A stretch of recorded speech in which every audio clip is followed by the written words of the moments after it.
گناہوں کا شہر پومپئی۔ 18ویں صدی عیسوی کے ایک سال میں ایک کسان اٹلی کے ایک بنجر ویران علاقے میں رہا کرتا تھا۔ یہاں پانی ایک بڑی نعمت کا درجہ رکھتا تھا۔ ایک دن اس کسان نے بنجر زمین میں کنواں کھودنے کی ٹھانی۔ کسان کی طویل مشقت کے بعد کھودے گئے اس کنویں سے پانی تو نہ نکلا، لیکن کچھ ایسا برآمد ہوا جس کی تلاش صدیوں سے جاری تھی۔ ایک گمشدہ شہر۔ اپنے دور کی شاندار بستیوں میں سے ایک، اس شہر کی تلاش ماہرین کو 2000 سالوں سے تھی۔ یہ شہر جس قدر حیرت انگیز ہے، اسی طرح اس کی کہانی بھی نہایت حیرتناک ہے۔ یہ شہر تھا پومپئی۔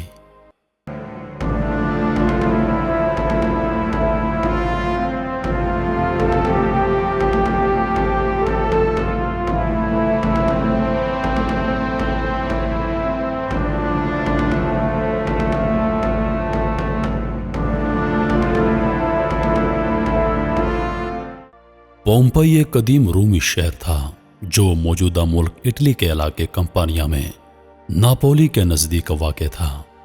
یہ شہر 7ویں صدی قبل از مسیح کے دوران آباد ہوا۔ مختلف ادوار میں مختلف قوموں کے زیر نگین رہنے کے بعد رومن امپائر کے تسلط میں آیا۔ پھر اس شہر نے ترقی کی ایسی منازل طے کی کہ یہ اس وقت کی دنیا کے عظیم ترین شہروں میں شمار ہونے لگا۔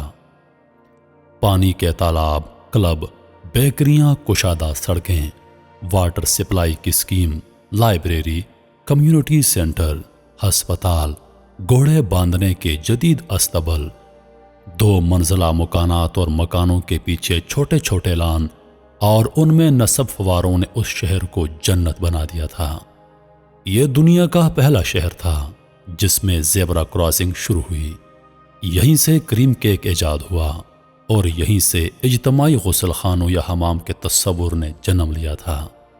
یہ رومن امپائر کے بڑے تجارتی شہروں میں سے ایک تھا، لیکن دولت کی فراوانی کے بعد رفتہ رفتہ اس شہر کی پہچان تبدیل ہونے لگی۔ اجتماعی غسل خانے یا اجتماعی حمام بے حیائی کے مراکز بننے لگے۔ چند دہائیوں کے بعد بے حیائی اس شہر کا عام مزاج بن گئی۔ اب اس شہر کی پہچان زرعی، تجارتی یا صنعتی شہر کی نہ رہی، بلکہ اب یہ ایک بڑے آزاد معاشرے، فری سوسائٹی کا شہر بن گیا۔ کسی پابندی، کسی روک ٹوک، ہر قسم کے قانونی اور سماجی بندھنوں سے آزاد کھلے عام جنسی تعلقات اس شہر کی خاص پہچان بن گئے۔ یہاں کاروبار تھا صرف جسموں کا اور لذتوں کا۔ آپ نے لوط علیہ السلام اور ان کی قوم کا واقعہ ضرور سن رکھا ہوگا۔ جب وہ قوم ہم جنس پرستی کے لعنت میں مبتلا ہو گئی تو اس پر پتھروں کی برسات کر کے انہیں نیست و نابود کر دیا گیا۔ ایسا ہی کچھ معاملہ پومپئی کے ساتھ ہوا۔ پومپئی جنسی سرگرمیوں اور غیر اخلاقی حرکتوں میں کہیں آگے نکل چکا تھا۔ یہاں عورتیں عورتوں سے، مرد مردوں سے، یہاں تک کہ جانوروں کے ساتھ جنسی تعلقات بنانا عام ہو گیا تھا۔ جسم فروشی اس شہر کا بنیادی پیشہ اور معیشت کا اہم ترین ستون بن چکا تھا۔ صرف عورتیں ہی نہیں بلکہ کئی تندرست مرد بھی اس کام میں پیش تھے۔ غلاموں کے ساتھ ساتھ عام شہریوں کی ایک بڑی تعداد اس پیشے سے وابستہ تھی۔ عوام کے ساتھ ساتھ شہر کے اشرافیہ، یعنی اس کے امراء، افسران اور اکثر وزراء یا تو اپنے اپنے قبہ خانوں کے مالک تھے یا پھر جسم فروش غلاموں کی تجارت میں ملوث تھے۔ جو جسم فروشی اور گناہوں کی اس لعنت میں زیادہ مبتلا ہوتا، پومپئی شہر میں وہ اتنی ہی زیادہ اہمیت کا حقدار تھا۔ بڑے بڑے رومن افسروں کی بیگمات ازانہ تعلقات کی اس لعنت میں پڑی تھیں۔ اس پر شرم تو دور کی بات ہے، اس کو فخر سمجھا جاتا تھا۔ اس کے کھنڈرات سے ملنے والی تصاویر اس قدر بیہودہ اور فحش ہیں کہ لوگ انہیں دیکھ کر اپنے کانوں کو ہاتھ لگا لیتے ہیں۔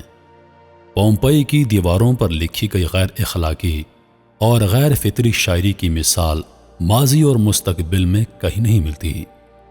ماہرین کی ترجمہ کی گئی عبارتوں کے مطابق دیواروں پر کنندہ تحریریں دراصل اس قوم کے چند شاعروں کی شاعری ہے جو انہوں نے فطرت کے اصولوں کے خلاف عمل کے حق میں کی تھی۔ دیواروں پر تحریر دیگر فکرے بھی انتہائی شرمناک اور انسانیت سوز تھے، جن سے پومپئی کے باسیوں کی اخلاقی گراوٹ اور جنسی رجحان کی منفیت کا اندازہ ہوتا ہے۔ غرضی آزاد جنسی تعلقات کے ساتھ ساتھ مردوں اور عورتوں کی ہم جنس پرستی کی بدفعلیوں میں حیوانیت کی حدوں سے آگے گزر چکے تھے۔ ایک آتش فشاں پہاڑ یعنی ماؤنٹ ویسوس کے دہانے پر واقع ہونے کے باوجود یہ شہر ہر قسم کے خطروں سے بے نیاز اپنی رنگ رنگیلیوں میں مصروف تھا۔ 79 میں اس قصبے کے قریب واقع ویسوس آتش فشاں پہاڑ سے لاوا پھوٹ پڑا۔ یہ آتش فشاں اس قدر شدت سے پھٹا کہ آسمان میں دور دور تک اس کی راکھ اور پتھر اڑنے لگے۔ کچھ ہی دیر میں لاکھوں ٹنوں وزنی دہکتی راکھ پومپئی شہر پر آ گری۔ پومپئی شہر کے 20,000 افراد موقع پر ہلاک ہو گئے۔ 3 دن تک یہ آتش فشاں آگ اور لاوا اگلتا رہا اور اس شہر کو صفائے ہستی سے مٹا دیا۔ اس دور کا انتہائی ترقی یافتہ شہر 4 سے 6 میٹر 13 سے 20 فٹ راکھ کے نیچے دفن ہو گیا۔ لاوے کے ٹھنڈا ہونے کے بعد اس مقام کی تلاش ناممکن ہو گئی کہ جہاں یہ شہر آباد تھا۔ کئی صدیوں تک یہ علاقہ صرف اور صرف راکھ کا ایک ڈھیر تھا۔ 1748 میں ایک دن یہ شہر حادثاتی طور پر دریافت ہو گیا۔ کھنڈرات کی کھدائی کے ماہرین نے دیکھا کہ اس کے تھیٹر، کھیل کے میدان، مارکیٹیں اور سوئمنگ پولز جوں کی توں حالت میں موجود تھے۔